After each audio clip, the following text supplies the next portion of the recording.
سيدنا محمد وآله الطاهرين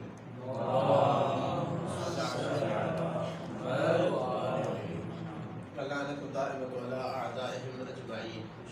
أعوذ بالله السميع العليم من الشيطان الرجيم.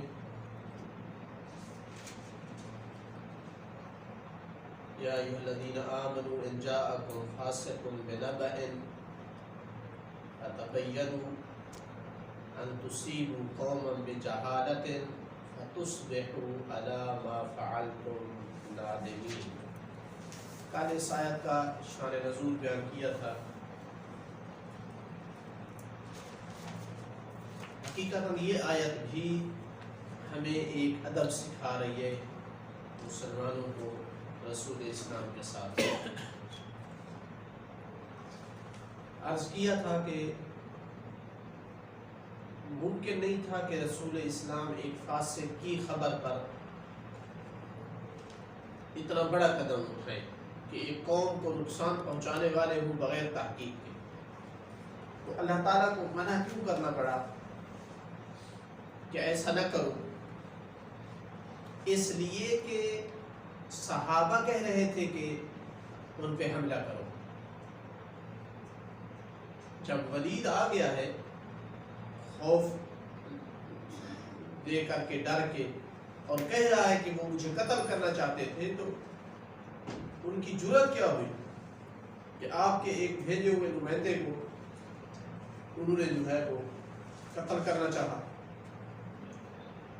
تو یہ آیت اتری اصل میں صحابہ کو، مسلمانوں کو درس سکھانے کے لیے کہ اولاً تو وہ جھوٹ نہ بولے. فاسق ہوگا جو رسول اسلام سے جھوٹ بولے گا. اور دوسرا یہ کہ اگر فاسق کوئی خبر لے کر کے آیا ہے تو جلد بازی سے کام نہ لو، تحقیق کرو. کہیں ایسا نہ ہو کہ تم بہت بڑے بھیانک نتائج تک پہنچو بغیر حقیقت کے، باطل کے اوپر. اب قوم پر حملہ کرتے اور کچھ لوگ مار دیتے اور بعد میں پتہ چلتا کہ ولید جھوٹ بول رہا تھا، تو کتنا بڑا خسارہ تھا. تو یہ آیت بھی گزشتہ آیات کی طرح پیغمبر اسلام کے ساتھ مسلمانوں کو ایک خاص ادب سکھا رہی ہے کہ کوئی خبر جھوٹی لے کر کے نہ آئے. اگر کوئی لے کر کے آیا تو اتنی بڑی سزا ہوگی کہ قیامت تک فاسق کہلاتا رہے گا. قرآن کی تلاوت ہوتی رہے گی اور ولید کو فاسق کہتے رہیں گے. اور دوسرا یہ کہ اگر کوئی خبر لے کر کے آیا ہے اور رسول اسلام اس میں تحقیق کرے تو تم انہیں تحقیق کرنے دو. صرف فاسق کی خبر پہ جو ہے اعتماد کرتے ہوئے قدم نہ اٹھاؤ. باقی اس آیت کے اندر جو کلمات استعمال ہوئے ہیں ان کے لغوی معنی کے حوالے سے کچھ عرض کرنا ہے. لفظ فاسق فاسقہ سے ہے، فاصل قاف. کہا جاتا ہے عربی زبان میں فاسقہ کل ذی کشرن ان کشرن، ہر وہ جس کا چھلکا ہو، وہ جب چھلکوں کو توڑ کر باہر نکلتا ہے تو کہا جاتا ہے فاسقہ. تو فسق کسی چیز کا اپنے چھلکے کو توڑ کر باہر آنا، یہ فسق ہے. تو جو آدمی اپنے عبودیت کے توق کو توڑ کر اپنے رب کی اطاعت سے باہر آ جاتا ہے وہ فاسق ہو جاتا ہے. یعنی فعل حرام کرنے لگتا ہے، واجبات کو ترک کرنے لگتا ہے. ذی عبودیت، توق عبودیت کیا ہے؟ کہ انسان اس دائرے کے اندر رہے کہ اللہ کے کسی امر کی مخالفت نہ کرے، چاہے وہ واجب ہو، واجبات ہو یا محرمات ہو. جو واجبات و محرمات کی مخالفت کرتا ہے وہ اس دائرے سے باہر نکل گیا. اللہ کی اطاعت کا دائرہ ہے، عبد کی عبودیت کا ایک توق اور کڑا ہے. یہ بندہ اس مخالفت کی وجہ سے اس دائرے سے باہر آ گیا ہے، تو اس وجہ سے اس کو فاسق کہا جاتا ہے. جس طرح کے آیت مجیدہ میں ہے فَسَجَدُوا إِلَّا إِبْلِيسَ، کان من الجن ففسق عن امر ربه، ففسق عن امر ربه یعنی اپنے رب کے امر سے خارج ہو گیا، باہر نکل آیا. تو یہ معنی ہے فاسق کا. دوسرا کلمہ اس میں استعمال ہوا ہے نبأ. ان جاءکم فاسق بنبأ. نبأ کیا ہے؟ اکثر اہل لغہ لکھتے ہیں خبر، یعنی گویا مترادف ہے خبر کے، ہر خبر نبأ ہے. لیکن مفردات راغب والے نے جو لکھا ہے اس نے لکھا ہے کہ یہ عام خبر نہیں ہے. لکھتا ہے النبأ هو خبر ذو فائدة عظیمہ يحصل به علم او غلبة ظن. کہ نبأ وہ خبر ہے جس میں عظیم فائدہ ہو اور جس خبر کی وجہ سے علم یا کم از کم ظن حاصل ہو. تین شرائط لگا دی: فائدہ ہو، دوسری شرط وہ فائدہ عظیم ہو. تو جس خبر کا کوئی فائدہ نہیں وہ نبأ نہیں کہلائے گی. جس خبر کا فائدہ ہے لیکن اتنا مہم نہیں ہے، معمولی فائدہ ہے، وہ بھی نبأ نہیں کہلائے گی. جس کا فائدہ ہے عظیم فائدہ ہے لیکن شک ہے، پتہ نہیں سچ ہے جھوٹ ہے، وہ بھی نبأ نہیں کہلائے گی. تو نبأ وہ خبر جس کا فائدہ عظیم ہو اور علم کا موجب بنے وہ خبر یا کم از کم ظن حاصل ہو، تب اس کو نبأ کہلایا جائے گا. اگلا کلمہ ہے تبین. ان جاءکم فاسق بنبأ فتبین. تبین لازم بھی آتا ہے، متعدی بھی آتا ہے. مطابعہ کے لیے آئے تو لازم ہوتا ہے. بینہ فتبین، بینہ فتبین یہاں لازم ہے کہ اس نے اس کو ظاہر کیا، واضح کیا، پس واضح ہو گیا. الاستاذ بین المطلب فتبین، واضح کیا استاد نے، واضح ہو گیا. تو یہ لازم استعمال ہے اس کا، اور متعدی بھی استعمال ہوتا ہے. تبینہ، اس کو واضح کیا. تو کبھی یہ معنی دیتا ہے بمعنی اتضح، واضح ہونا، اور کبھی یہ معنی دیتا ہے واضح کرنا، تحقیق کرنا، بیان کرنا. تو یہاں اس مورد میں ظاہر متعدی ہے. ان جاءکم فاسق بنبأ فتبینوا النبأ، اس نبأ کو واضح کرو، اس کی تحقیق کرو، یعنی اس کا یقین کرو. دوسرے لفظوں میں اگر مبہم ہے، مجمل ہے، شک ہے اس میں، تو اس کو نہ لو. تو کہا جاتا ہے کہ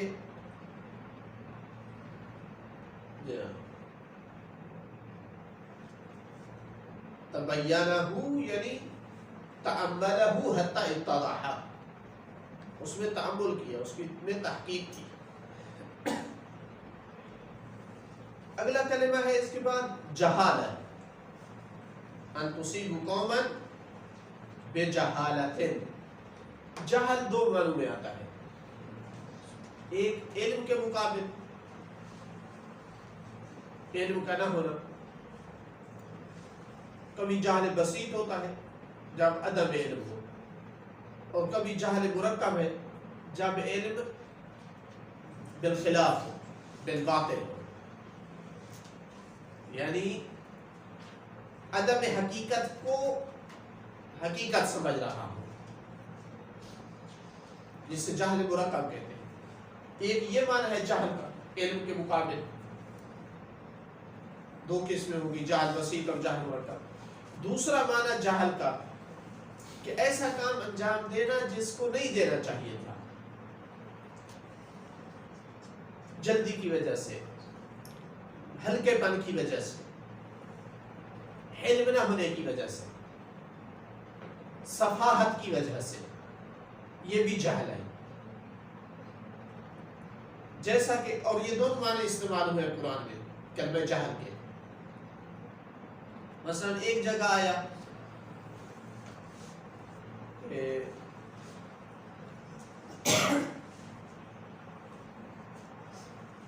وَيَحْسَبُهُمُ الْجَاهِلُ أَغْنِيَاءَ مِنَ التَّعَفُّفِ،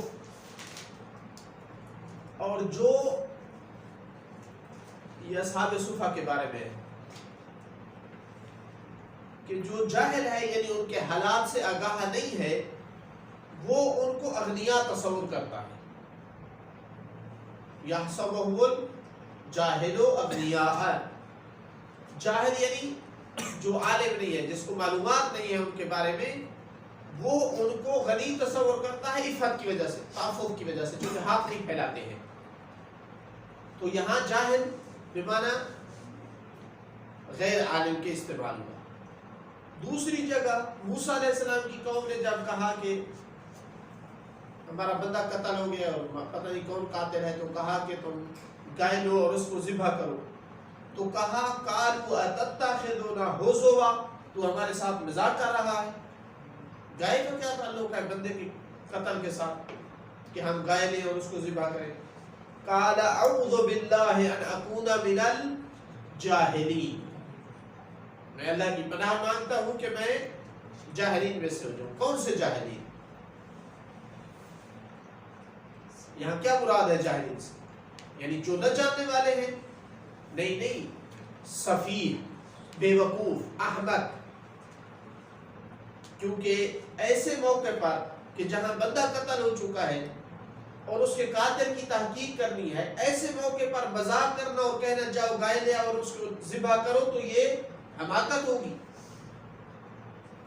انی اعوذ باللہ ان اکون من الجاہلین، میں احمق ہونے کی، احمق لوگوں میں سے ہونے کی اللہ کی پناہ مانگتا۔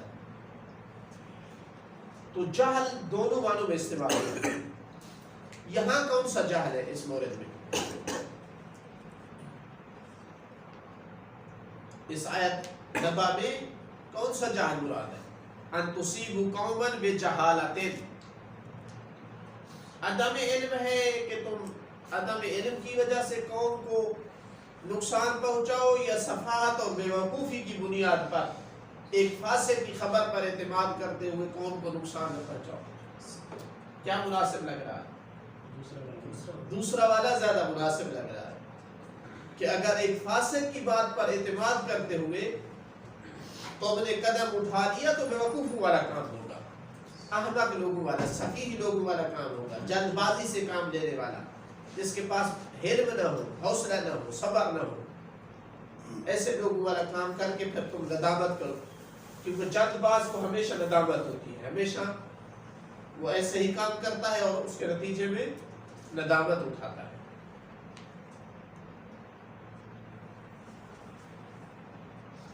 تو یہ کلمات کے معنی ہیں۔ اب ترجمہ کیا ہوگا آیت کا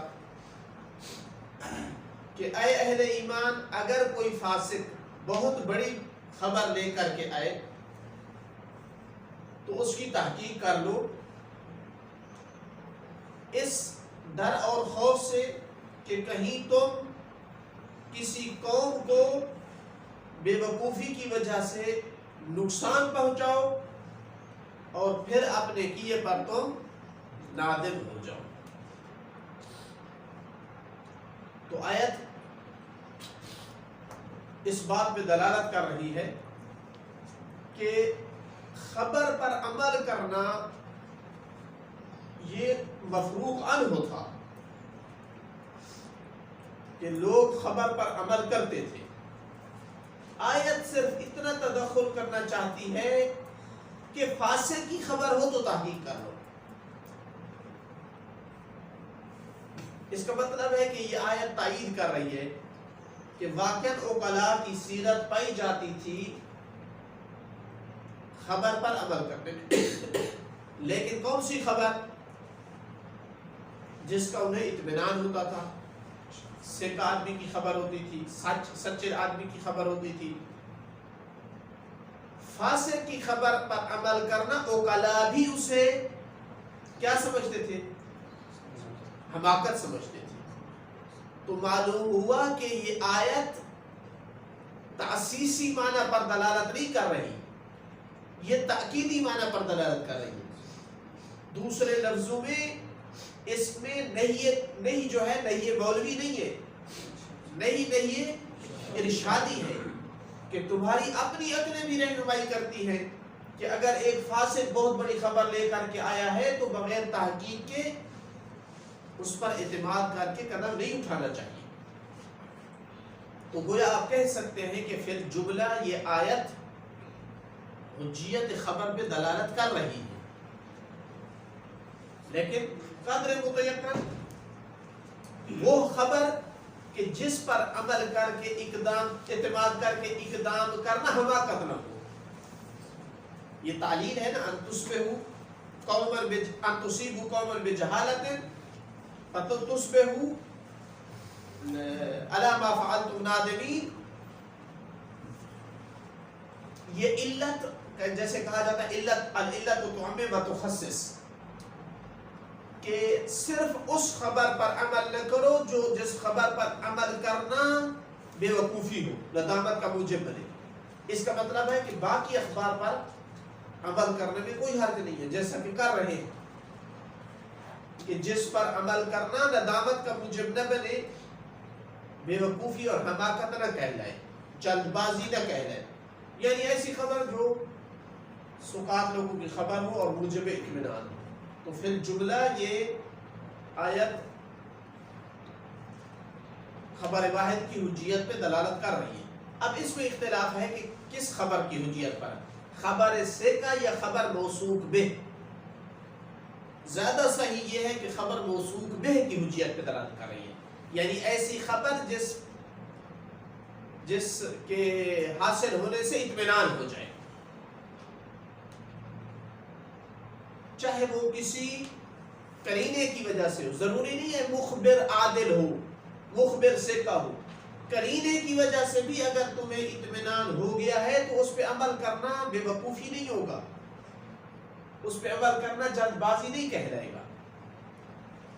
بہرحال یہ علم اصول کی تفصیلی بحث ہے، صحیح یہی لگتا ہے کہ یہ خبر موثوق بہ کی حجیت پہ دلالت کرتی ہے۔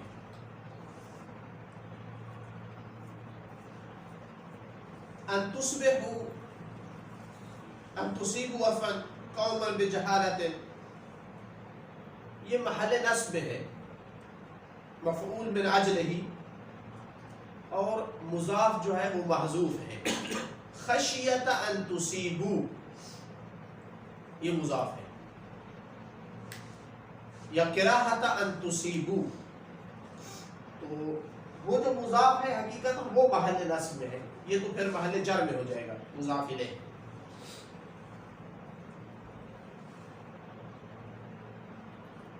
ان تصیبوا قوما بجہالۃ، یہ جہالہ حال ہے، حقیقت محل منصوب ہے، یعنی حال کونکم جاہلین،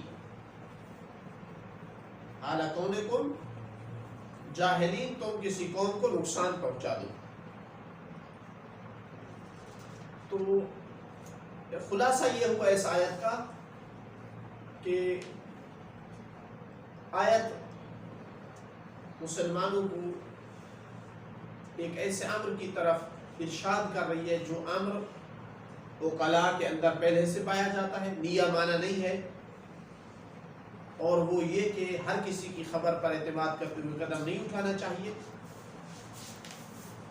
اگر کوئی فاسق خبر لے کر کے آیا ہے تو اس کی مزید تحقیق کرنا چاہیے، اگر قرائن ساتھ دیں اور اطمینان کا موجب بنے تو عمل کر لیں، ورنہ اس پر عمل نہ کریں، اور رسول اسلام کو بھی ایسی اخبار پر عمل کرنے کے لیے مجبور نہ کریں۔ تو قطعاً اس آیت سے یہ استفادہ نہیں کیا جا سکتا کہ ایاز باللہ اگر یہ آیت نہ اترتی تو رسول اکرم صلی اللہ علیہ وآلہ وسلم اس پر قدم اٹھا رہے تھے. ایک عقل مند آدمی ایسا کام نہیں کرتا ہے. تو ایک رئیس العقلاء جس کی مثال اور نظیر نہیں ہے عقلاء میں، وہ کیسے یہ قدم اٹھا سکتا ہے کہ ایک قوم پر حملے کا حکم دے دے صرف ولید جیسے فاسق کی خبر پر اعتماد کرتے ہوئے. اور اس کی تائید کے لیے روایت بھی ذکر کی تھی کہ جب خالد بن ولید کو ایک دستہ دے کر کے بھیجا ہے تو کہا ہے کہ پہلے تحقیق کرنی ہے. یہ روایت کے لفظ کا ذکر کیے تھے. اللہ یقوم بعمل حتی تتریث وتعرف الحق. کوئی قدم نہیں اٹھانا ہے جب تک کہ تحقیق نہیں کرنی ہے اور حق کی معرفت نہ ہو جائے. ایسا نہیں ہے کہ جا کر تم نے بنی مسترق پر جو ہے وہ حملہ کر دینا ہے. یہ تھی آیت نمبر 6. آیت نمبر 7 میں ارشاد ہوا وَاعْلَمُوا أَنَّ فِيكُمْ رَسُولَ اللَّهِ لَوْ يُطِيعُكُمْ فِي كَثِيرٍ مِّنَ الْأَمْرِ لَعَنِتُّمْ. جان لو تمہارے اندر رسول اللہ ہے، اگر وہ تمہاری کثیر امور میں اطاعت کرنے تو تم خود ہلاک ہو جاؤ گے، مشقت میں پڑ جاؤ گے. وَلَكِنَّ اللَّهَ حَبَّبَ إِلَيْكُمُ الْإِيمَانَ وَزَيَّنَهُ. لیکن اللہ نے تمہارے لیے ایمان کو محبوب بنا دیا اور مزین کر دیا تمہارے دلوں میں فی قلوبکم. وَكَرَّهَ إِلَيْكُمُ الْكُفْرَ وَالْفُسُوقَ وَالْعِصْيَانَ. اور ناپسندیدہ بنا دیا 3 چیزوں کو تمہارے لیے، کفر، فسوق اور عصیان کو. اولئک هم الراشدون. یہی لوگ ہدایت یافتہ ہیں. ظاہر میں لگتا ہے کہ آیت کا کوئی تعلق نہیں ہے پچھلی آیات سے، لیکن تأمل کرنے سے معلوم ہوتا ہے کہ نہیں، اس آیت کا گزشتہ آیات سے ربط ہے.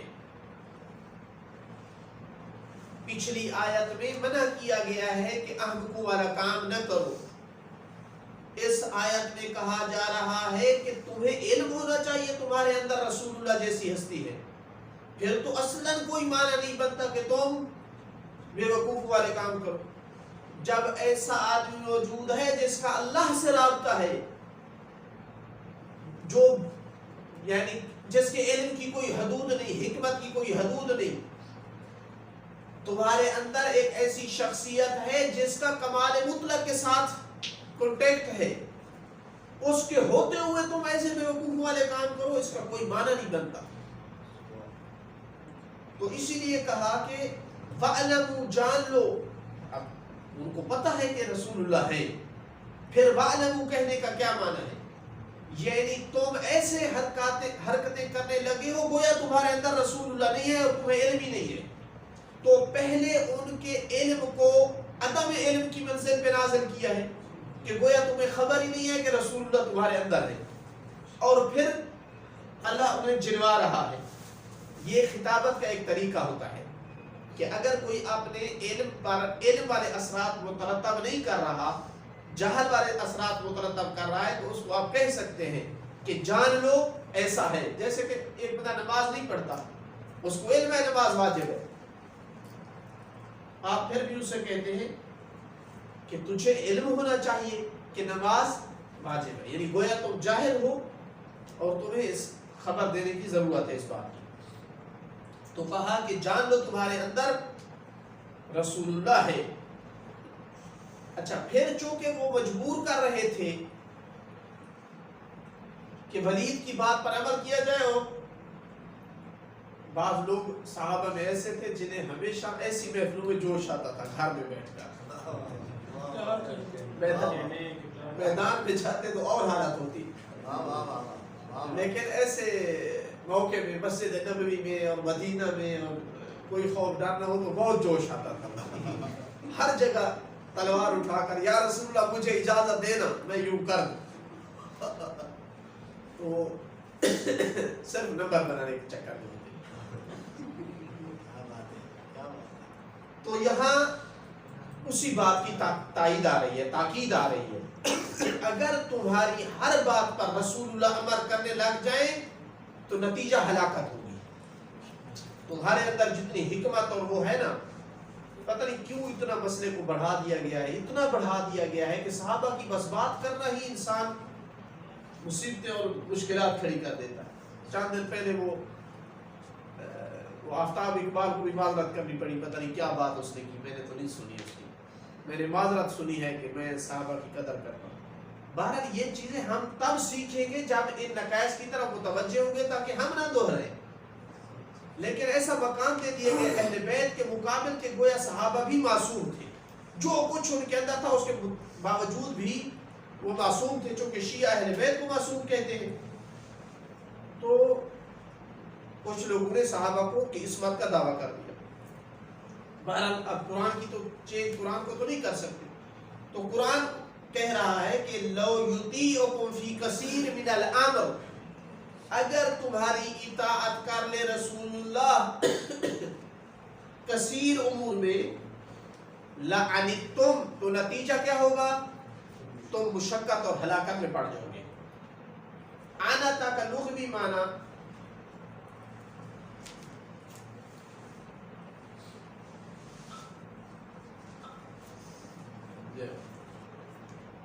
الوقوع فی عمل یخاف الانسان عاقبتہ، ایک ایسے کام میں پڑنا جس کی عاقبت سے انسان کو خوف اور ڈر ہو۔ یا دوسرا معنی الامر الذی یشق علی الانسان، جو انسان پر شاق ہو۔ ایک اور آیت میں سورہ توبہ میں آیا ہے لَقَدْ جَاءَكُمْ رَسُولٌ مِّنْ أَنفُسِكُمْ عَزِيزٌ عَلَيْهِ مَا عَنِتُّمْ، کہ تمہیں ایسا رسول آیا ہے جو تم میں سے ہے اور جس کے پر یہ چیز بہت عزیز ہے کہ تم مشقت میں پڑو، یعنی تمہاری مشقت رسول اللہ کو برداشت نہیں ہے۔ یہ والی آیت کہنا چاہتی ہے کہ اگر رسول اللہ تمہاری باتیں ماننے لگے تو تم مشقت میں پڑ جاؤ گے، ہلاکت تمہارا مقدر ہوگی۔ اس کا مطلب ہے کہ بہت ساری دفعہ ان کا جو بات ہوتی تھی، جو مشورہ ہوتا تھا، وہ غلط مشورہ ہوتا تھا، جلد بازی ہوتی تھی، اس میں حکمت نہیں ہوتی تھی، اس میں بصیرت نہیں ہوتی تھی، اور پھر اصرار ہوتا تھا کہ ہماری بات مانی جائے۔ ورنہ صرف مشورے کی حد تک غلط نہیں ہے، قرآن مشورے سے منع نہیں کرتا، بلکہ برعکس شاورہم فی الامر، قرآن حکم دے رہا ہے مشورے کا۔ لیکن ان میں سے کئی ایک یہ تھے کہ جو بات میں نے کہی ہے وہی ہو جائے، اصرار ہوتا تھا، یہ غلط ہے۔ تو لہٰذا ایک منظم قوم، اس کا طریقہ کار یہ ہوتا ہے کہ وہ لیڈرشپ کو مشورہ دیتے ہیں، اس کی اگر لیڈر کی کوئی کمیٹی ہے یا وہ تنہا ہے اس کو مشورہ دیتی ہے قوم، لیکن اصرار نہیں کیا جاتا، یہ لیڈر پہ چھوڑا جاتا ہے کہ آخر پہ وہ کون سا فیصلہ کرے۔ یہ کامیاب قوم ہوتی ہے، جس طرح قرآن نے وہ ملکہ سبا کا ذکر کیا کہ اس نے اپنی جب جیش کو بلایا، قوم کے بڑوں کو بلایا، تو انہوں نے یہی کہا کہ ہم طاقتور لوگ ہیں، لڑ سکتے ہیں، لیکن امر تیرے ہاتھ میں ہے، جو فیصلہ کر۔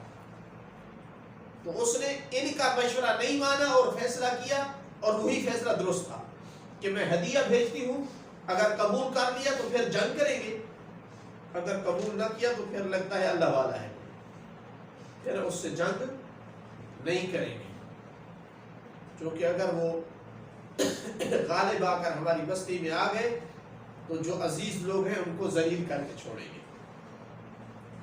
تو قرآن یہ کہنا چاہتا ہے کہ تم مشورہ دو لیکن اصرار نہ کرو کہ تمہاری اطاعت کرے رسول اللہ، تم نے رسول اللہ کی اطاعت کرنی۔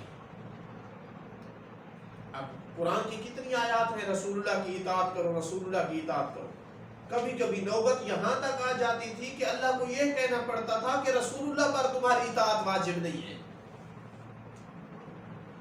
یعنی اتنا اصرار ہو جاتا تھا کہ اللہ کو کہنا پڑتا تھا کہ رسول اللہ پر تمہاری اطاعت نہیں ہے. اگر وہ اطاعت کرے تو تم ہلاک ہو جاؤ گے, تمہارا اس میں نقصان ہے. کن حالات سے گزر رہے تھے رسول اللہ, کیسے لوگوں سے واسطہ پڑا تھا.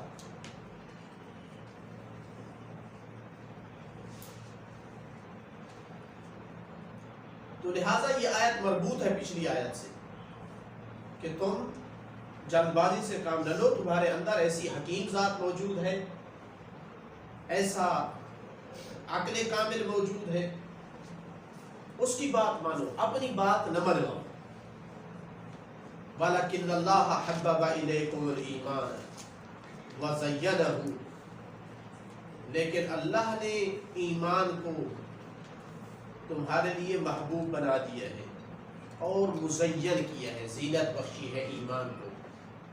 حقیقتاً اللہ نے ایمان کو مزین کیا, ایک اچھی چیز نظر آئی کہ ایمان بہت اچھی چیز ہے, تب اس میں رغبت ہوئی اور محبت ہوئی. تو یہ گویا عطف سبب علل مسبب ہے. مزین کرنا اللہ کا یہ سبب بنا کہ ایمان ان کے ہاں محبوب ہو گیا. انسان اس سے محبت کرتا ہے جس کو مزین پاتا ہے, جس کو اچھا پاتا ہے. جس چیز کو برا پائے تو کیا محبت کرے اس سے. تو اللہ نے مزین کیا ان کی نگاہوں میں ایمان کو, اور یہ تکمیلی طور پر کرتا ہے اللہ تعالیٰ, جس سے ہم کہتے ہیں خیر کی توفیق دینا. اللہ ایسے اسباب مہیا کرتا ہے, ایسی چیزیں سامنے آنے لگتی ہیں ارد گرد سے, کسی دوست کے ذریعے سے, کسی استاد کے ذریعے سے, کوئی کتاب دیکھ کر کے, کوئی اور عبرت دیکھ کر کے, کہ ایک اچھا کام نگاہوں میں اچھا نظر آنے لگتا ہے. جب بھی آپ کو کوئی اچھا کام ذہن میں مزین ہونا شروع ہو جائے اور آپ کی اس کی طرف رغبت بڑھنے لگ جائے, تو سمجھ لیں کہ یہ الہی توفیق شامل حال ہو رہی ہے. اور اللہ نہ کرے اس کا برعکس ہونے لگے کہ اچھا کام برا, خیالات میں وہ برا محسوس ہونے لگے, اس سے نفرت ہونے لگے, تو یہ سوء توفیق ہے, سلب توفیق ہے, جس کے نتیجے میں انسان آہستہ آہستہ, اگر اچھی توفیق ہے تو انسان متوجہ ہونا شروع ہو جاتا ہے کہ اس پر عمل کرے, اس پر کاربند ہو, اور اس پر عمل کرنا انتہائی آسان ہونے لگتا ہے. اور اگر اس سے نفرت ہونے لگے تو پھر وہی کام اس کے لیے پہاڑ بن جاتا ہے. جس طرح آیت آئی کہ لا یقومون الا کسالا, نماز کے لیے وہ کھڑے نہیں ہوتے مگر بہت تھکاوٹ کی صورت میں, سستی کی حالت میں, منافقین کی علامات میں سے. اور اس کے برعکس جن کے ہم مزین ہیں تو یذکرون اللہ قیاما وقعودا وعلی جنوبہم, بیٹھنے کی حالت میں بھی, کھڑے ہونے کی حالت میں بھی, پہلو کے حالت میں, سوئے ہوئے ہیں تب بھی.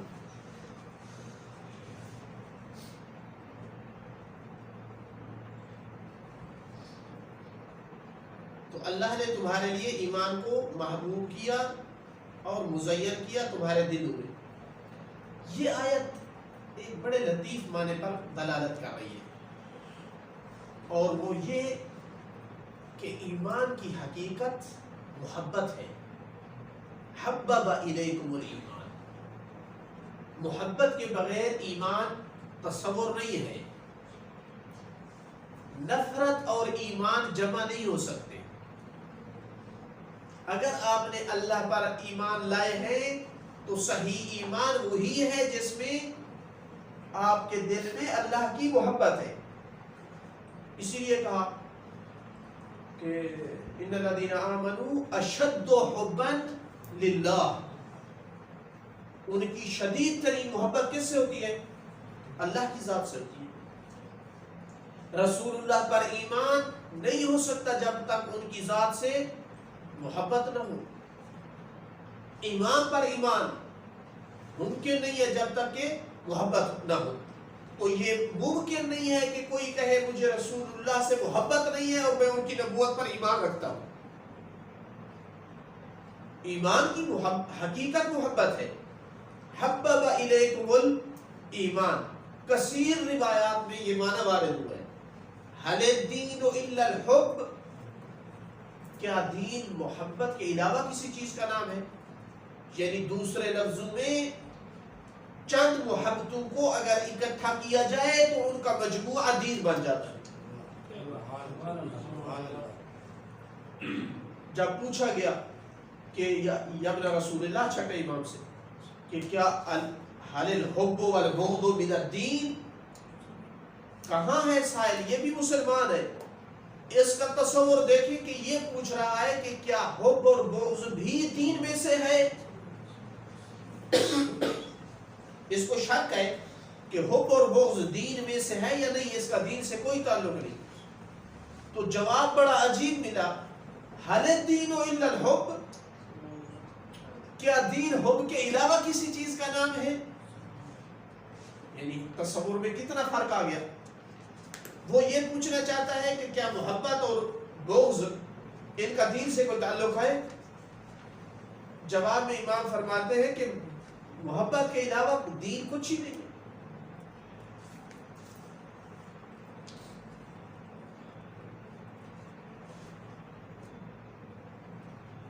ایک روایت میں حل الایمان الا الحب والبغض، برہان میں ایک روایت ہے کافی سے نہ ہوتی تو میں نقل نہ کرتا، اس سے کوئی بندہ سوء استفادہ کر سکتا ہے، لیکن بہرحال اس کا صحیح معنی بھی ہو سکتا ہے، لیکن روایت صرف ایک جملے کے علاوہ بڑی لطیف ہے، روایت صرف اس ایک جملے میں تھوڑا سا ہے مسئلہ۔ البتہ بعض تحقیقات کے مطابق سند صحیح نہیں کہہ سکتے آپ، لیکن کافی میں ہے۔ برید بن معاویہ کہتا ہے کہ کنت عند ابی جعفر علیہ السلام فی فسطاطہ بمنا، منا میں ان کے خیمے میں تھا، فناظر الی زیاد الاسود، پانچویں امام نے زیاد اسود کی طرف دیکھا، اسود اس کا لقب ہے، قبیلے کا نام ہوگا، نام زیاد ہے، منقطع الرجلین، اس کے پاؤں پھٹ چکے ہیں، فرفع لہو، امام کے دل میں رکت آئی، اپنے چاہنے والوں کو پریشان دیکھ کر پریشان ہو جاتے ہیں، ہمیں احساس نہیں ہے اس بات کا، اللہ جانے ہمارے کتنے مومنین ایسے ہیں جن کی تکالیف دیکھ کر زمانے کے امام پریشان ہوتے ہیں، چونکہ ہم سمجھتے ہیں کہ وہ ہم سے غیب ہیں مگر ہم ان سے یقیناً غیب نہیں ہیں۔ تو امام کو رکت آئی، وقال ما لرجلیک ہکذا، یہ کیوں تیرے پاؤں کی یہ حالت ہوئی ہے؟ قال جئت علی بکر لی ندم، میں ایسے اونٹ پہ آیا ہوں جو لیا ابھی سواری کے لیے کام دے رہا ہے اور محزون ہے، کمزور سا ہے، فکنت امشی عنہ آمت الطریق، اکثر راستے میں میں چلتا رہا ہوں، اونٹ کمزور تھا اور لیا وہ سواری اٹھا رہا تھا، فرثا لہو، تو امام کو بہت احساس ہوا، وقال لہو عند ذلک زیاد، اس وقت زیاد نے امام سے کہا، یہ زیاد کا یہ جملہ بتاتا ہے کہ امام کو کیوں اتنا ترس آ رہا تھا، یہ عام بندہ نہیں تھا، محبت کرنے والے اور معرفت رکھنے والوں کی بھی اقسام ہوتی ہے، ہر ایک کی تکلیف سے بھی امام اس طرح اس کو تکلیف نہیں ہوتی ہے، یہ زیاد کا یہ جملہ بتاتا ہے کہ زیاد خواص میں سے تھا۔ زیاد نے کہا انی علم بالذنوب حتی اذا ظننت انی قد ہلکت، مجھے بہت درد اور تکلیف ہوتی ہے گناہوں سے، یعنی بہت پریشان ہوتا ہوں، یہاں تک کہ جب مجھے یہ گمان ہونے لگتا ہے کہ میں ہلاک ہو گیا، یعنی جہنم میں چلا جاؤں گا، ذکرت حبکم، تو اس وقت تمہاری محبت میرے ذہن میں آتی ہے، فرجوت النجات، تو نجات کی کرن میرے سامنے پھوٹتی ہے، وتجلی عنی، تو جس غم اور ہم میں میں ہوتا ہوں وہ میرا دور ہو جاتا ہے۔ تو امام علیہ السلام نے فرمایا حل الدین الا الحب، کیا دین محبت کے علاوہ کسی چیز کا نام ہے؟ وہ فرمانا چاہتے ہیں تو سچا دیندار ہے جس کے دل میں اتنی ہماری محبت ہے کہ آخرت کی پریشانی ہماری محبت کی وجہ سے اس سے ٹل جاتی ہے. قال اللہ تعالی حبب الیکم الایمان وزینہ، یہی آیت پڑھی فی قلوبکم. وقال ان کنتم، ایک اور آیت بھی پڑھی ان کنتم تحبون اللہ فاتبعونی. یہاں بھی محبت کا تذکرہ ہے کہ اللہ سے اگر محبت کرتے ہو تو میری اتباع کرو. یعنی اللہ سے محبت ہی حقیقی دین ہے، لیکن اس کا تقاضا ہے اس محبت کا کہ ایسا نہیں ہو سکتا اللہ سے محبت کر کے تم میری اطاعت نہ کرو. فاتبعونی یحببکم اللہ وقال یحبون من ہاجر الیہم. پھر امام نے ایک روایت پڑھی، ایک جملہ، ایک نقل کی ایک روایت. یہ جو میں عرض کر رہا تھا کہ اس کے اندر ایک جملہ ہے، وہ یہ جملہ تھا ان رجلا اتى النبي صلی اللہ علیہ وآلہ وسلم فقال یا رسول اللہ احب المصلین ولا اصلی. نمازیوں سے محبت کرتا ہوں مگر پڑھتا نہیں ہوں. احب الصوامین ولا اصوم، روزہ رکھتا نہیں ہوں لیکن روزے داروں سے مجھے محبت ہے. اس محبت کی قیمت ہے یا نہیں؟ یقیناً قیمت ہے، یقیناً قیمت ہے. اگرچہ میڈیا پہ بیٹھوں لیکن علماء ہمارے کہتے ہیں مسئلہ اتفاقی ہے، محبت اہل بیت رکھنے والا فاسق اور فاجر بغض اہل بیت رکھنے والے حاجی غازی نمازی روزے دار سے افضل ہے. اس محبت کی اتنی قیمت ہے. تو کہتا ہے روزہ نہیں رکھتا مگر روزے داروں سے محبت ہے، نماز نہیں پڑھتا مگر نمازیوں سے مجھے محبت ہے. فقال له رسول اللہ صلی اللہ علیہ وآلہ وسلم انت مع من احببت، تو انہی کے ساتھ ہے جن سے تو محبت کرتا ہے. وَلَكَ مَكْتَسَبْتَ، اور تیرے لیے وہ ہے جو تو نے کسب کیا ہے. میں اس جملے کا یہ معنی کرنا چاہتا ہوں کہ رسول اللہ نے یہ نہیں فرمایا کہ تو نماز نہ پڑھ کر بھی مسلمین میں سے ہے، روزہ نہ رکھ کر کے بھی تو روزے داروں میں سے ہے. فرمایا وَلَكَ مَكْتَسَبْتَ، اگرچہ تو نے روزہ نہ رکھ کر گناہ کیا ہے، نماز نہ پڑھ کر گناہ کیا ہے، لیکن جو تو نے محبت کی ہے اس کا تجھے اجر ملے گا. یہ تیرا کسب ہے، یہ چیز تو نے کمائی ہے. اس آدمی کی طرح نہیں ہے جو روزہ بھی نہیں رکھتا اور روزے دار سے نفرت کرتا ہے، نماز بھی نہیں پڑھتا اور نمازی سے اس کو نفرت ہے. ایسے بھی بدبخت معاشرے میں پائے جاتے ہیں کہ پڑھ لو نمازیں جو تمہیں فائدہ دیتی ہے. یہ برا انسان ہے. اس سے کہیں افضل ہے وہ کہ یار تو کتنا اچھا انسان ہے، نماز پڑھتا ہے، میں بدبخت ہوں، نماز سے رہ چھوٹ جاتی ہے میری. تو رسول اللہ نے فرمایا کہ تیرے لیے وہ ہے جو تو نے کسب کر لیا، یعنی نماز تو نے نہیں پڑھی اس کا گناہ ہے، لیکن جو تو نے ان سے محبت کی ہے اس کا تجھے تیرے لیے اجر ہے. تو خلاصہ کلام کہ دین میں محبت کا اتنا بڑا مقام ہے کہ پورے دین کو محبت کہا گیا ہے. تو قرآن کہہ رہا ہے کہ اللہ نے مومن کی نگاہ میں ایمان کو محبوب کر دیا ہے.